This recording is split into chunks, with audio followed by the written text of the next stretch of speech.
বিসমিল্লাহির রহমানির রহিম। তোমরা আজকে অধ্যায় 12 দেখবো আমরা। আমাদের আজকের আলোচনার বিষয় হচ্ছে 12 অধ্যায়ের নাম হচ্ছে সময়। তো আজকে আমরা এই অধ্যায়ের কোন কোন বিষয় নিয়ে আলোচনা করব। ফার্স্টে আলোচনা করব কোন মাস কত দিনে হয়, বাংলা কোন মাসটা কত দিনে হয়, ইংরেজি কোন মাসটা কত দিনে হয়। আচ্ছা, তারপর আলোচনা করব অধিবর্ষ নিয়ে, তারপর অধিবর্ষ নির্ণয় করা শিখব, তারপর দশক, যুগ এবং শতাব্দী নিয়ে কথা বলবো, আর কথা বলবো হচ্ছে শতাব্দী নির্ণয়, কোন সালটা কোন শতাব্দীর। হ্যাঁ, তো এই টপিকসগুলো অনেক ইম্পর্টেন্ট টপিকস এই অধ্যায়ের, সো এগুলোই আমি আগে করছি। তো শুরু করি আমরা। কোন মাস কত দিনে হয়। তো বাংলাও হচ্ছে কি 12 মাসে 1 বছর, ইংরেজিতেও 12 মাসে 1 বছর। তো এটা আমরা হিসাব করব কিভাবে বা বুঝবো কিভাবে যে কোন মাস কত দিনে হয়। তো একদম শর্ট টেকনিক, প্রথম 5টা বাংলা, প্রথম 5, তোমরা খাতা কলম নিয়ে বসে পড়ো, আমার মতো করে নোট করো। বাংলা প্রথম 5টি মাস 31 দিনে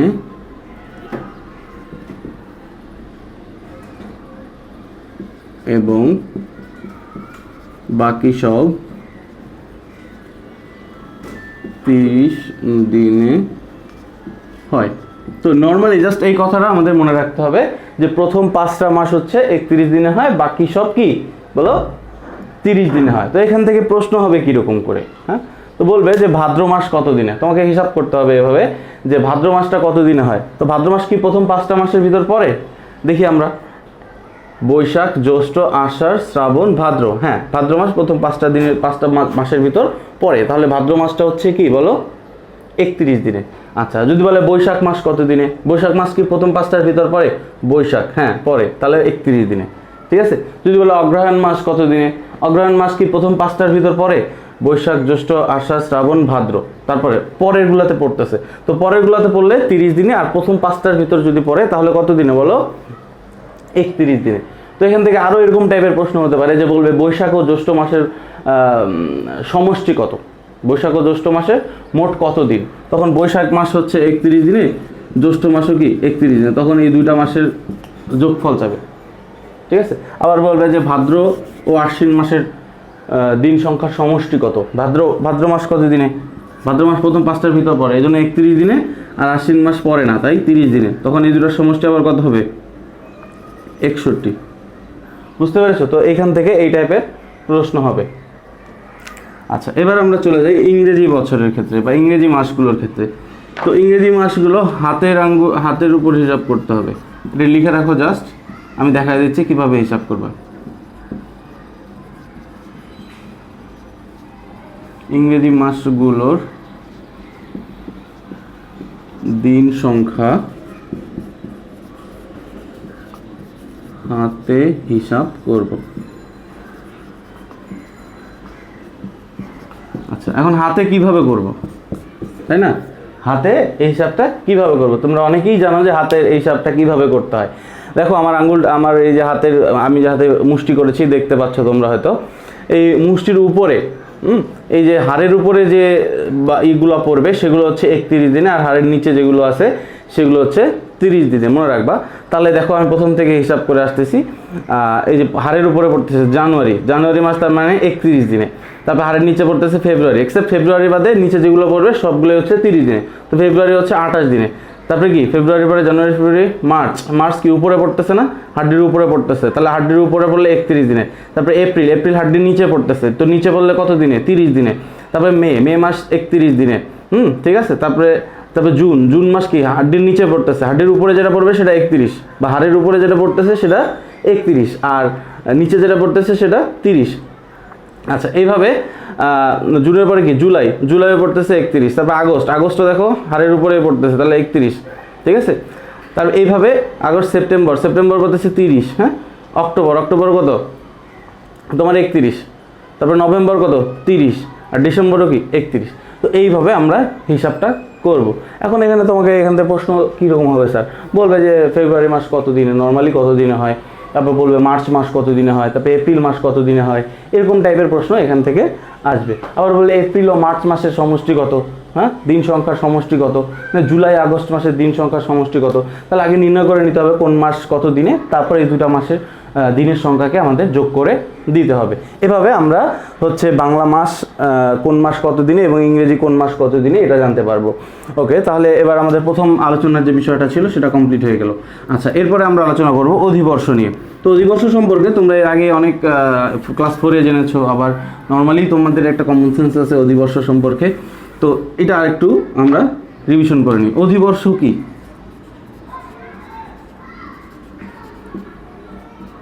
অধিবর্ষ কি? এখন প্রশ্ন হবে অধিবর্ষ কাকে বলে। নর্মালি এর সংজ্ঞা লিখবো 4 দ্বারা বিভাজ্য বছরকে অধিবর্ষ বলে।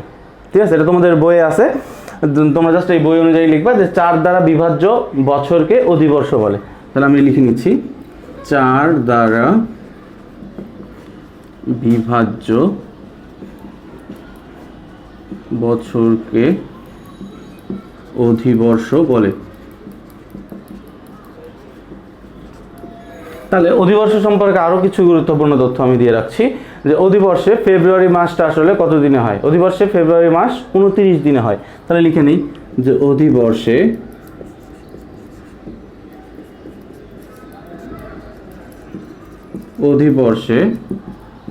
ফেব্রুয়ারি মাস 29 দিনে হয়। আর অধিবর্ষে 1 বছর সমান কত দিন তাহলে বলো দেখি। নর্মালি 1 বছর সমান হচ্ছে 365 দিন, বাট অধিবর্ষে 1 বছর সমান কত আসে? 366 দিন আসবে।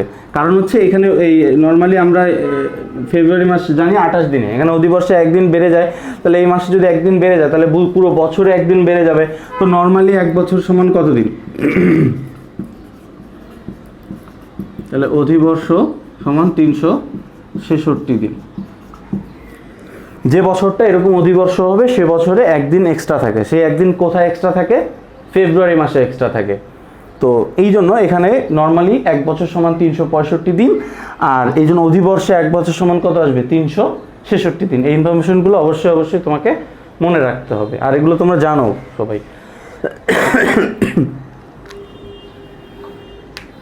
তো কথা হচ্ছে যে স্যার এইটা কেন হয়, তোমরা কি জানো কেন হয়? আচ্ছা, তো এটা হয় এই কারণেই যে তোমার প্রতি বছরেই আমরা যে এই 365 দিনের যে একটা হিসাব করি, এখানে 6 ঘন্টা করে এক্সট্রা থাকে। 365 দিন 6 ঘন্টা, বার্ষিক গতির কথা মনে করো বিজ্ঞানের। 365 দিন 6 ঘন্টা। তো এই 6 ঘন্টা যে এক্সট্রা থাকে, এই 6 ঘন্টাকে কিন্তু আমরা লিখি না বা বলি না, ঠিক আছে? এই 6 ঘন্টা করে যখন 4 বছরে যে 4 6 24 হয়ে যায়, প্রতি 4 বছর পর পর অধিবর্ষ হচ্ছে, তাহলে এই 4 বছর পর পর এই প্রতি বছরে যদি 6 ঘন্টা করে এক্সট্রা থাকে, তাহলে 4 বছরে এক্সট্রা থাকলো কত? 4 6 24 ঘন্টা, আর 24 ঘন্টায় হচ্ছে কি 1 দিন, ঠিক আছে? এই জন্য এই 4 বছর পর পর এরকম কি 1 দিন করে বেড়ে যায়। বুঝতে পেরেছো কেন বাড়ে? তার মানে একটা লজিক আছে বাড়ার। ওকে, আচ্ছা, তাহলে এবার আমি চলে যাব হচ্ছে অধিবর্ষ নির্ণয়ে। তো অধিবর্ষ নির্ণয় করব আমরা কিভাবে? লিখো খাতায় লিখো যে অধিবর্ষ নির্ণয়। আচ্ছা, তো প্রশ্ন হবে কি টাইপের স্যার? এখান থেকে প্রশ্ন বলবে যে একটা সাল দিবে যে 1600 সালটি অধিবর্ষ কিনা যাচাই করো, ঠিক আছে? তখন 1600 সালটা আমাদের অধিবর্ষ কিনা যাচাই করতে হবে। আবার বলবে যে 2000 সালে ফেব্রুয়ারি মাস কত দিনে ছিল। আবার বলতে পারে যে 1995 সালে ফেব্রুয়ারি মাস কত দিনে ছিল। তো অধিবর্ষ কিনা এটা জানতে পারলেই তো আমি বুঝতে পারবো যে ফেব্রুয়ারি মাস কত দিনে ছিল। অধিবর্ষ যদি হয়ে থাকে তাহলে ফেব্রুয়ারি মাস 29 দিনে, আর অধিবর্ষ যদি না হয়ে থাকে তাহলে ফেব্রুয়ারি মাস 28 দিনে। আচ্ছা, তাহলে এবার নির্ণয় করাটা আমরা শিখবো যে কিভাবে নির্ণয় করতে হবে। আচ্ছা, তো নির্ণয় করার ক্ষেত্রে কিছু রুলস আমি লিখে দিচ্ছি, তোমরা এই রুলস অনুযায়ী করবা। আর রুলস লাগে না, নর্মালি করা যায়। তারপর আমি দেখাই দিচ্ছি। শেষ 2টা অঙ্ক যদি 0 হয় তাহলে 400 দ্বারা ভাগ করব,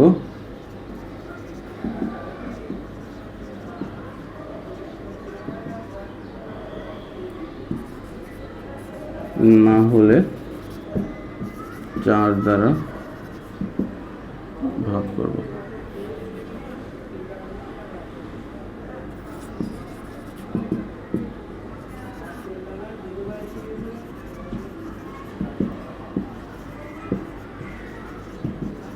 এখন কাকে ভাগ করব? ধরো তোমাকে একটা সাল দিয়ে দিল যে 1600 সালটি 4 দ্বারা বিভাজ্য কিনা। তো ফার্স্টে তোমাদেরকে দেখতে হবে যে 1600 যে সালটা, এই সালটা বললো যে 1600 সালটি ফেব্রুয়ারি মাস কত দিনে ছিল, বা 1600 সালটি অধিবর্ষ কিনা। আচ্ছা, তো এটা নির্ণয় করতে গেলে তোমাকে আগে সালটার দিকে তাকাতে হবে। সালে দেখো শেষের 2টা ডিজিট কিন্তু কি আছে, শূন্য আছে। তো শেষের 2টা ডিজিট যদি শূন্য হয় তাহলে সেই সালটাকে ভাগ করতে হবে 400 দ্বারা। কত দ্বারা? 400 দ্বারা। অধিবর্ষ কিনা বা ফেব্রুয়ারি মাস কত দিনে এই সালটা, এটা যাচাই করতে আমাদের 400 দ্বারা ভাগ করতে হবে। কেন? কারণ শেষের 2টা ডিজিট শূন্য আছে এই জন্য। ঠিক আছে, এখন স্যার শেষের 2টা ডিজিট শূন্য নেই, একটা আছে, তাহলে কত দ্বারা করব? তাহলে 4 দ্বারা করব। স্যার শেষের একটাও শূন্য নাই, তাহলে কত দ্বারা করব? তাহলেও 4 দ্বারা করব। তাহলে মনে রাখবা যে শেষের 2টা ডিজিট শূন্য থাকতেই হবে 400 দ্বারা ভাগ করার জন্য। ক্লিয়ার? আর শেষের 2টা ডিজিট শূন্য থাকলেই শুধু 400 দ্বারা ভাগ করবা, অন্য বাকি সব ক্ষেত্রে 4 দ্বারা ভাগ করবা। ক্লিয়ার? আচ্ছা, তো এবার ভাগ করলাম, স্যার ভাগ করব, ঠিক আছে, বুঝলাম। শেষ 2টা ডিজিট শূন্য হলে, শূন্য হয় তাহলে 400 দ্বারা ভাগ করব, আর শূন্য না হলে 4 দ্বারা ভাগ করবো। আচ্ছা, তো এখন ভাগ করব, ভাগ করা গেল বা না গেল এটার উপর কি ডিপেন্ড করতেছে? হ্যাঁ, ডিপেন্ড করবে অবশ্যই। যদি ভাগ করা যায়, বা লেখো যদি ভাগশেষ থাকে, যদি ভাগশেষ থাকে তাহলে সালটি অধিবর্ষ নয়।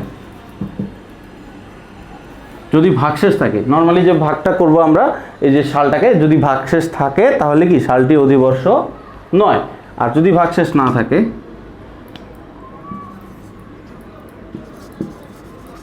আর ভাগশেষ না, খাতায় লিখো, খাতায় লিখো, থাকলে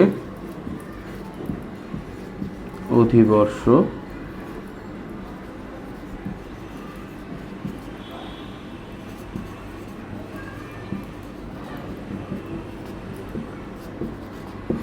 আচ্ছা, যদি ভাগশেষ না থাকে তাহলে সালটি অধিবর্ষ, যদি ভাগশেষ থাকে তাহলে সালটি অধিবর্ষ নয়, আর ভাগশেষ যদি না থাকে তাহলে সালটি অধিবর্ষ হবে। এবার আমরা একটা সাল প্র্যাকটিস করি যে অধিবর্ষ কিনা, এটা দেখো তোমাদের লেখা হয়ে গেছে, তাড়াতাড়ি লেখো।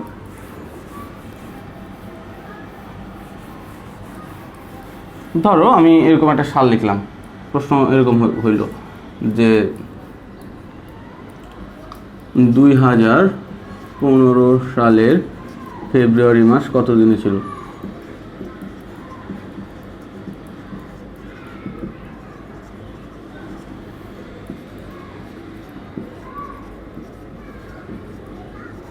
প্রশ্ন জাস্ট এতটুকুই যে 2015 সালে ফেব্রুয়ারি মাস কত দিনে ছিল। তো 2015 সালে ফেব্রুয়ারি মাস কত দিনে ছিল এটা বের করতে গেলে তোমাকে আগে জানতে হবে 2015 সালটা কি অধিবর্ষ। আচ্ছা, তো করি 2015, নর্মালি লিখে নিলাম আগে 2015। তো 2015 লেখার পর এবার আমাদের এখন ভাগ করতে হবে। স্যার কোনো সময় 400 দ্বারা করতে হয়, কোনো সময় 4 দ্বারা করতে হয়। এবার তুমি বলো এটাকে কত দ্বারা ভাগ করতে হবে?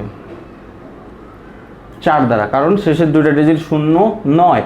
শেষের 2টা ডিজিট যদি শূন্য হয়, শেষের 2টা অঙ্ক যদি শূন্য হয় তাহলে কি, তাহলেই শুধু আমরা 400 দ্বারা ভাগ করবো, আদারওয়াইজ অন্য সব জায়গায় আমরা কি 4 দ্বারা ভাগ করবো। তো 4 দ্বারা নর্মালি ভাগ করি, 4 5 হচ্ছে কত?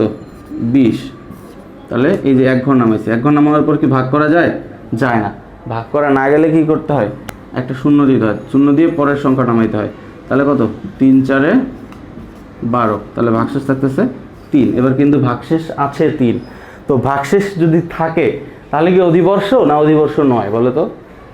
ভাগশেষ যদি থাকে তাহলে অধিবর্ষ নয়।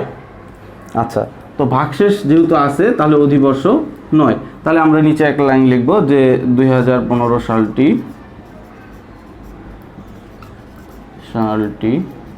অধিবর্ষ নয়, তাই 2015 সালের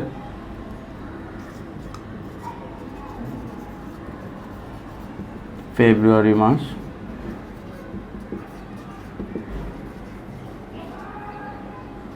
28 দিনে,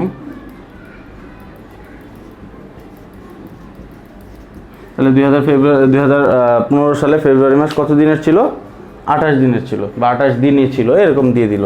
আচ্ছা, তাহলে এইভাবে আমরা অঙ্কগুলো করব। সেম একইভাবে আমি আরেকটা দেখি।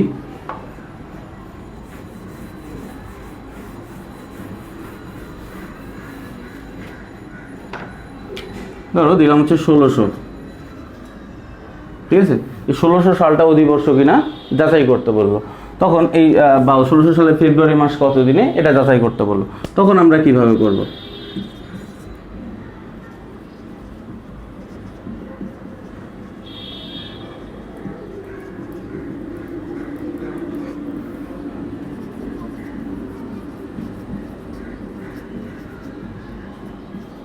বললো যে 2016 সালের ফেব্রুয়ারি মাস কত দিনে ছিল। ওকে, তাহলে 2016 সালটা শেষের দুইটা ডিজিট কি বলো? শেষের দুইটা ডিজিট 0। তাহলে এটাকে ভাগ করতে হবে কত দ্বারা? 4 দ্বারা ভাগ করতে হবে, তাই তো? হ্যাঁ, 400 দ্বারা ভাগ করতে হবে, কারণ শেষের দুইটা ডিজিট 0 থাকলে কত দ্বারা ভাগ করতে হয়? 400 দ্বারা ভাগ করতে হয়। তাহলে 4 4 কত? 16। এই যে 1600, দেখো ভাগ কিন্তু মিলে গেছে, তাই না? ভাগ মিলে গেছে। আর আমি বলছিলাম যদি ভাগ মিলে যায় তাহলে কি করতে হবে? তাহলে সেটা বুঝতে হবে কি, সেটা অধিবর্ষ। তাহলে আমরা বলবো যে 1600 সালটি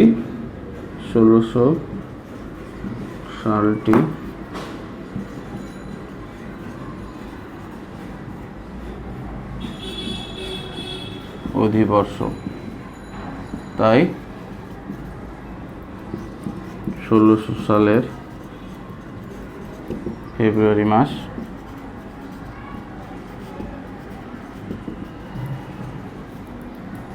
আঠাশ 29 দিনে ছিল। আচ্ছা, যদি এখানে কোনো ভাগশেষ থাকতো তাহলে কত দিনে হতো? 28 দিনে। হ্যাঁ, আর ভাগশেষ যেহেতু নাই তাহলে কি, তার মানে কি 29 দিন হবে। আচ্ছা, তাহলে এভাবে আমি আরও কিছু সাল দিচ্ছি, এই সালগুলো তোমাদের প্র্যাকটিস করতে হবে। তো এখানে কথা একটাই, সবগুলোর ফরম্যাট একই রকমভাবে আসবে অঙ্কের, শুধু তোমাকে করতে হবে হচ্ছে কি, ভাগটা তুমি কত দিয়ে ভাগ করলা এটাই হচ্ছে তোমার বিষয়, যে 4 দ্বারা ভাগ করলা না 400 দ্বারা ভাগ করলা, আর ভাগটা প্রপারলি হইলো কিনা। ঠিক আছে? তো আমি দুইটা অঙ্ক যেহেতু করাইলাম তোমাদের, তো আমি আরও কিছু সাল লিখে দিচ্ছি, তোমরা এই সালগুলো একটু খেয়াল করো।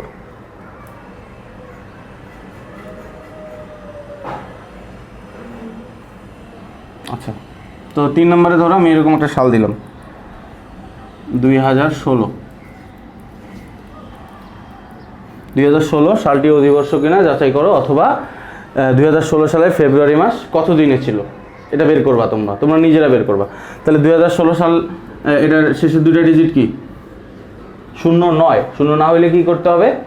4 দ্বারা ভাগ করতে হবে। তো 2016কে 4 দ্বারা ভাগ করব, নর্মালি 4 দ্বারা ভাগ করব। 4 দ্বারা ভাগ করার পর যদি ভাগশেষ থাকে তাহলে কি অধিবর্ষ, আর যদি ভাগশেষ যদি থাকে তাহলে অধিবর্ষ নয়, আর ভাগশেষ যদি না থাকে তাহলে অধিবর্ষ। আর নিচের লাইন দুটো তো তোমরা বুঝলাই কীভাবে লিখতে হবে। আচ্ছা, তো এইভাবে সেম একইভাবে 4 নম্বরে আর একটা সাল এভাবে করবা। আমি যে সালগুলো লিখে দিচ্ছি এই সালগুলোর অধিবর্ষ কিনা যাচাই করবা। 2020, তারপরে মনে করে দিলাম 2012, 2018, 2018 না 2008।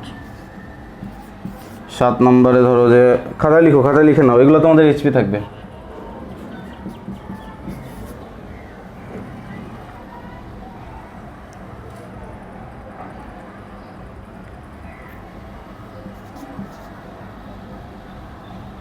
উনিশশো 18,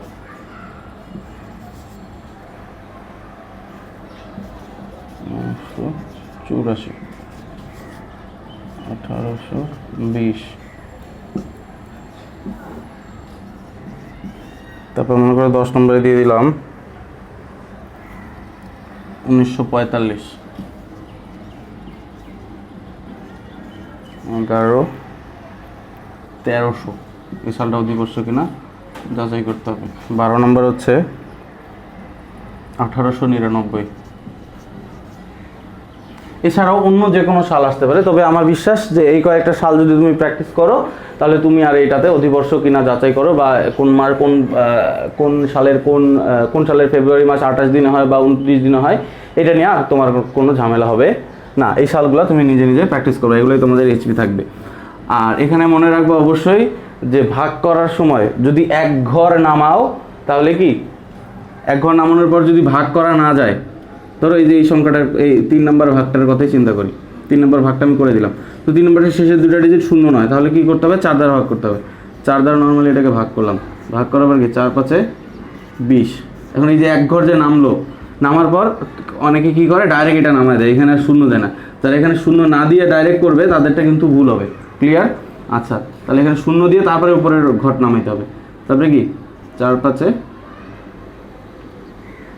4 4 কত 16, তাহলে 504। অনেকে যারা করবে নর্মালি এই ডাইরেক্ট নামাই দিবে এটা, তাদের আসবে কত 54।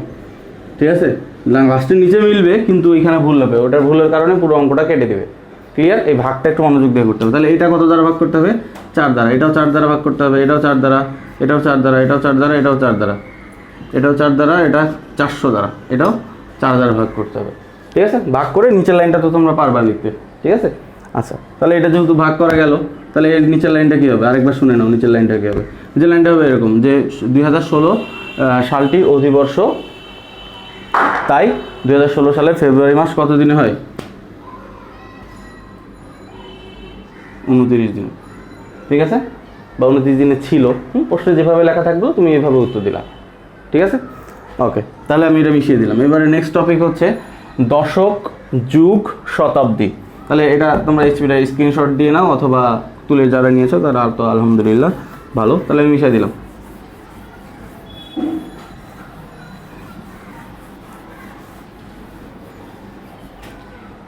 এরপরে বলছিলাম যে দশক, যুগ ও শতাব্দী নির্ণয়। দশক, যুগ ও শতাব্দী নির্ণয়। আচ্ছা, তো এটা করতে গেলে ফার্স্টে আমাদের 3টা ইনফরমেশন মনে রাখতে হবে বা মুখস্থ রাখতে হবে, যে 1 দশক সমান 10 বছর, 1 যুগ সমান 12 বছর, আর 1 শতাব্দী সমান 100 বছর। এই 3টা পার্ট আমাদের একদম মুখস্থ রাখতে হবে।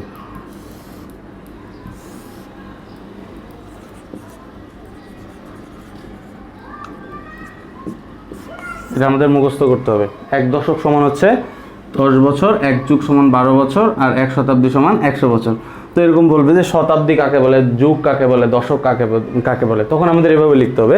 ধারাবাহিক 10 বছর সময়কালকে বলে 1 দশক, তারপরে ধারাবাহিক 12 বছর সময়কালকে বলে 1 যুগ, ধারাবাহিক 100 বছর সময়কালকে বলে 1 শতাব্দী।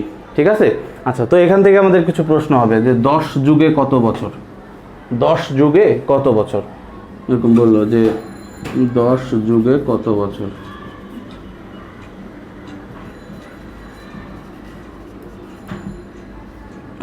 তাহলে 1 যুগে কত বছর? 1 যুগে 12 বছর, তাহলে 10 যুগে কত হবে? 10 12 গুণন 10 সমান কত? 120 বছর। ক্লিয়ার? আচ্ছা, এরপরে মনে করো প্রশ্ন হলো এরকম যে 6 দশকে কত বছর? 6 দশকে কত বছর? 1 দশকে 10 বছর, তাহলে 6 দশকে 6 গুণন 10, 6 10 60 বছর। ক্লিয়ার? আচ্ছা, এবারে প্রশ্ন হতে পারে যে 3 শতাব্দীতে কত বছর?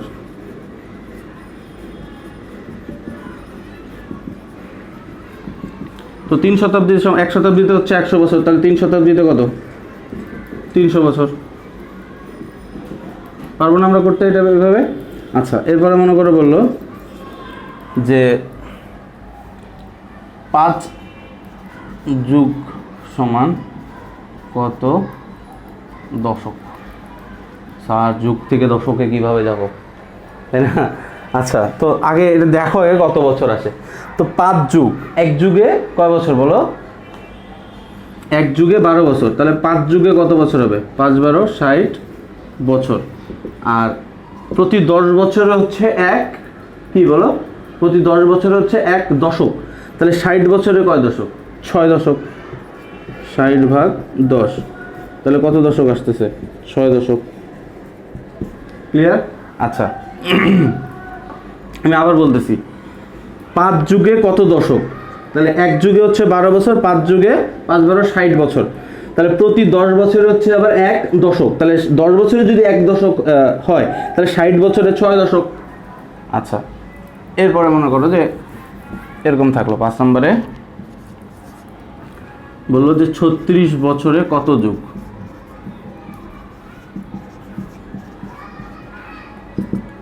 এক বছরে, সরি 12 বছরে হচ্ছে এক যুগ।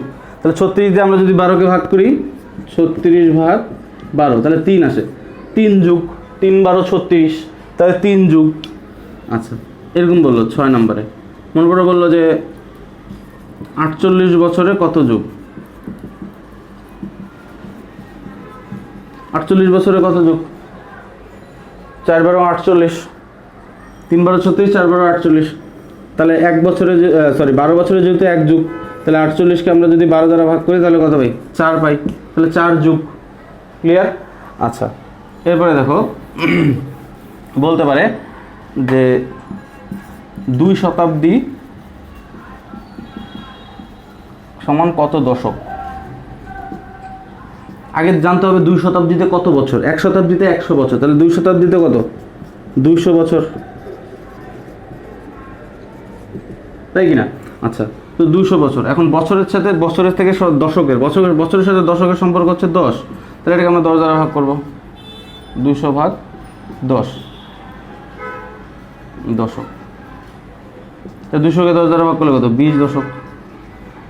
তাহলে আমরা পাইলাম কি? যে 2 শতাব্দীতে হচ্ছে 20 দশক। 2 শতাব্দীতে 20 দশক। তো এরকম আরও কিছু বানায় দিবে তোমাদের।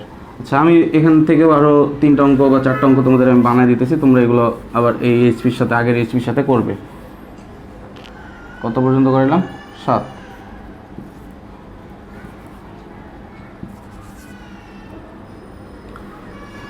বললাম যে 9 যুগ সমান কত বছর?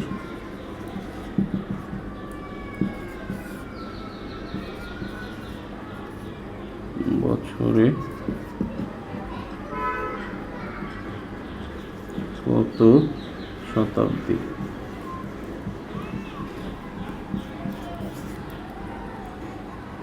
24 বছরে কত যুগ? 6 দশকে কত যুগ? দেখো বলছে 6 দশকে কত যুগ। তো নর্মালি এটা 9 যুগে কত বছর? 9 দিয়ে 12কে গুণ করলেই পাবো। এটা কি 5000 বছরে কত শতাব্দী? 50 শতাব্দী। 100 দ্বারা ভাগ করলে পাবো। আচ্ছা, 24 বছরে কত যুগ? 12 দ্বারা ভাগ করবো। এক যুগে 12 বছর, 12 দ্বারা ভাগ করলে 2 আসবে, 2 যুগ। 12 বছরে 1 যুগ, তাহলে 24 বছরে 2 যুগ। আচ্ছা, তোর বলছে 6 দশকে কত যুগ? এটা কিন্তু একটু ইম্পর্টেন্ট। দেখো 6 দশকে কয় বছর? 1 দশকে 10 বছর। তাহলে 6 দশকে 6 গুণন 10 সমান কত? এগুলো এক কথা হিসেবে আসবে। 6 গুণন 10, 6 10 60 বছর। তো 60 বছরে কত যুগ? 60 ভাগ 12, 60কে 12 দ্বারা ভাগ করলে কত? 5 যুগ। 5 12 60। তাহলে এখানে কত পাইলাম? যে আমরা এই যে 60 ভাগ কত? 12 হচ্ছে 5, তাহলে 5 যুগ। তাহলে 6 দশকে হচ্ছে 5 যুগ। ওকে, তাহলে আমি এটা মিশাই দিলাম। এরপরে আসো শতাব্দী নির্ণয়। হ্যাঁ, কোন সাল কোন শতাব্দীর? কোন সাল কোন শতাব্দীর? আচ্ছা, তো শতাব্দী নির্ণয়ের ক্ষেত্রে তোমাদের সবার আগে যেটা লাগবে, ক্রমবাচক সংখ্যা জানা লাগবে। ক্রমবাচক সংখ্যা কোনগুলো?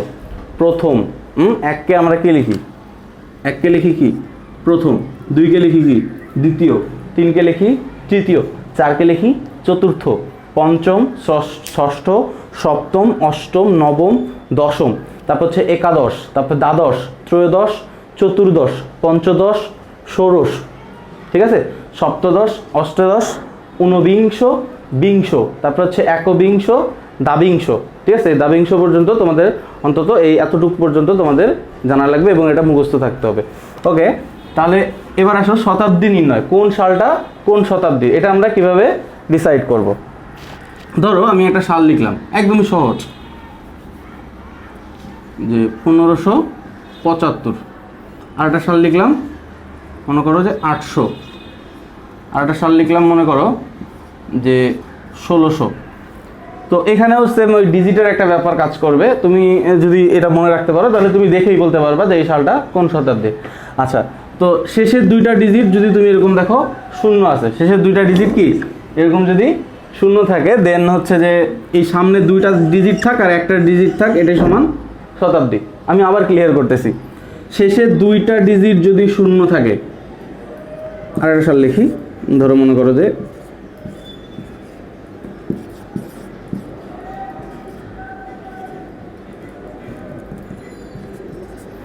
শেষের দুইটা ডিজিট যদি কি থাকে এরকম শূন্য থাকে, তাহলে সামনের একটা থাক আর দুইটা থাক, ওইটা সমান হচ্ছে শতাব্দী। ক্লিয়ার? কিভাবে? শেষের দুইটা ডিজিট শূন্য, সামনে আছে 8, তাহলে অষ্টম শতাব্দীর। এই সালটা কোন শতাব্দীর? অষ্টম শতাব্দীর। পরে দেখো শেষের দুইটা ডিজিট শূন্য, শেষের দুইটা ডিজিট শূন্য হইলে সামনের এক ঘর থাকুক আর দুই ঘর থাকুক, ওটাই সমান শতাব্দী। তাহলে 16তম শতাব্দী। 16তম শতাব্দীর নাম কি বলো তো? ষোড়শ। তাহলে 1600 সালটি ষোড়শ শতাব্দীর। 1600 সালটি কোন শতাব্দীর? ষোড়শ শতাব্দীর। আচ্ছা, তাহলে এরপরে আসে হচ্ছে তোমার 1705। তো শেষের দুইটা ডিজিট কি? শূন্য নয়। শেষের দুইটা ডিজিট শূন্য না হইলে কি করতে হবে?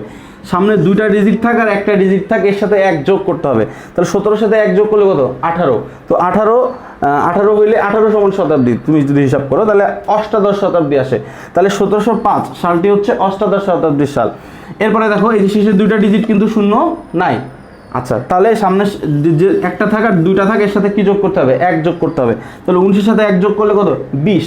তাহলে 20কে আমরা ক্রমবাচকে বলি বিংশ শতাব্দী। তাহলে 1920কে আমরা বলবো 1920 সালটি বিংশ শতাব্দীর।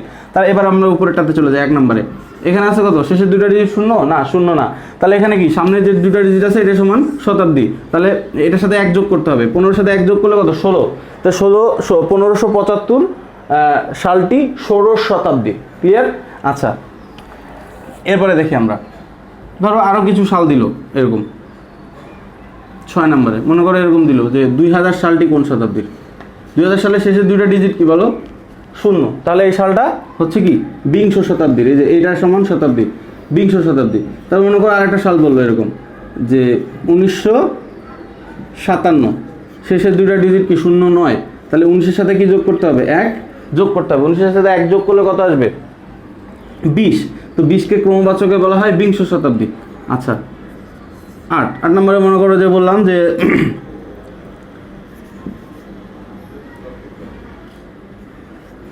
290 শেষের দুইটা ডিজিট কি শূন্য না? তাহলে এটা সমান, এটার সাথে কি যোগ করতে হবে? 1 যোগ করতে হবে। তাহলে 2-এর সাথে 1 যোগ করলে কত আসে? 3। তৃতীয় শতাব্দীর সাল হচ্ছে এটা। আচ্ছা, ধরো যে এরকম বললো 1300। তাহলে এই সালটা কোন শতাব্দী? ত্রয়োদশ শতাব্দীর সাল, কারণ শেষে দুইটা ডিজিট কি আছে? শূন্য আছে। তাহলে এর সাথে 1 যোগ করতে হবে না।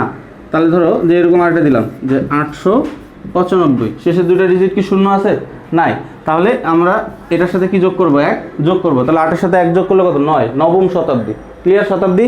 আচ্ছা, তো এইভাবে আমরা শতাব্দী নির্ণয় করব। তারপরে আমাদের আসবে যে কোন শতাব্দী কত সাল থেকে শুরু হয়েছিল, কোন শতাব্দী কত সাল থেকে শুরু হয়েছিল এবং কোথায় গিয়ে শেষ হয়েছে। তো প্রথম শতাব্দী শুরু হয়েছে 1 সাল থেকে, খ্রিস্টপূর্ব 1 সাল থেকে শুরু হয়েছে, আর শেষ হয়েছে কবে? 100 সালে। দ্বিতীয় শতাব্দী শুরু হয়েছে 101-এ আর শেষ হয়েছে 200-তে, মনে রাখবা। তৃতীয় শতাব্দী, এটা হচ্ছে প্রথম, এটা হচ্ছে দ্বিতীয়, তারপরে তৃতীয় শতাব্দী। তাহলে 201 থেকে শুরু হবে, 300 পর্যন্ত যাবে, 300 সাল পর্যন্ত যাবে। ঠিক আছে? তো এইভাবে ক্রমান্বয়ে যাইতে থাকবে। তাহলে এটা হচ্ছে তৃতীয়। তারপরে চতুর্থ শতাব্দী কখন শুরু হয়েছিল? প্রশ্ন হবে এরকম, চতুর্থ শতাব্দী কত সালে শুরু হয়েছিল? তখন আমাদের 301-এ শুরু হয়েছিল চতুর্থ শতাব্দী, শেষ হয়েছিল কত? 400-তে। তোমরা দেখবা একটা ক্রমান্বয়ে একটা ক্রমিক একটা মিল আছে। দেখো হ্যাঁ, এই মিলটা ধরতে পারলেই তুমি বুঝতে পারবা যে কোন সাল কত শতাব্দীতে শুরু হয়েছিল, সরি কোন শতাব্দী কত সালে শুরু হয়েছিল এবং কখন শেষ হয়েছিল। আচ্ছা, এরপরে পঞ্চম শতাব্দী। তো পঞ্চম শতাব্দীতে শুরু হবে 401 থেকে 500 পর্যন্ত। তাহলে তুমি বলো এবার ষষ্ঠ শতাব্দী কখন থেকে শুরু হয়েছিল? ষষ্ঠ শতাব্দী শুরু হয়েছিল 501 থেকে, আর শেষ হয়েছিল কত? 600-তে গিয়ে। সপ্তম শতাব্দী কততে শুরু হয়েছিল? 601-এ, আর শেষ হয়েছে 700-তে। অষ্টম শতাব্দী বলো? 701-এ শুরু হয়েছিল আর শেষ হয়েছে 700-তে। ঠিক আছে, তাহলে সপ্তম শতাব্দী বললাম। হ্যাঁ, এবার অষ্টম শতাব্দী বলি। যদি অষ্টম শতাব্দী শুরু হয় হচ্ছে 701-এ, শেষ হয়েছে 800-তে। ঠিক আছে, আর নবম শতাব্দী 801-এ শুরু হয়ে শেষ হয় 900-তে। আর দশম শতাব্দী তোমার 901 থেকে 1000 পর্যন্ত। তাহলে একাদশ শতাব্দী 1001 থেকে 1100 পর্যন্ত। ঠিক আছে, এভাবে ক্রমান্বয়ে যাইতেই থাকবে। এখন যদি বলে তোমাকে যে ত্রয়োদশ শতাব্দী কখন শুরু হয়েছিল?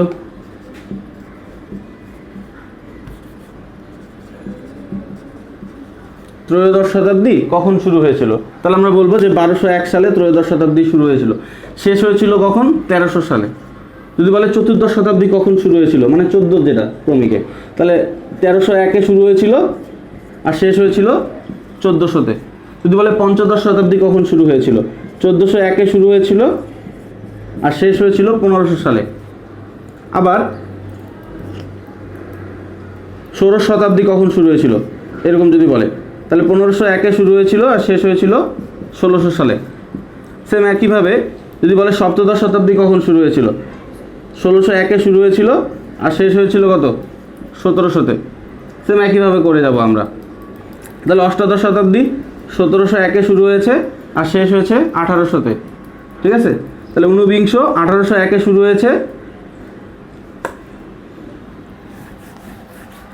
ঊনবিংশ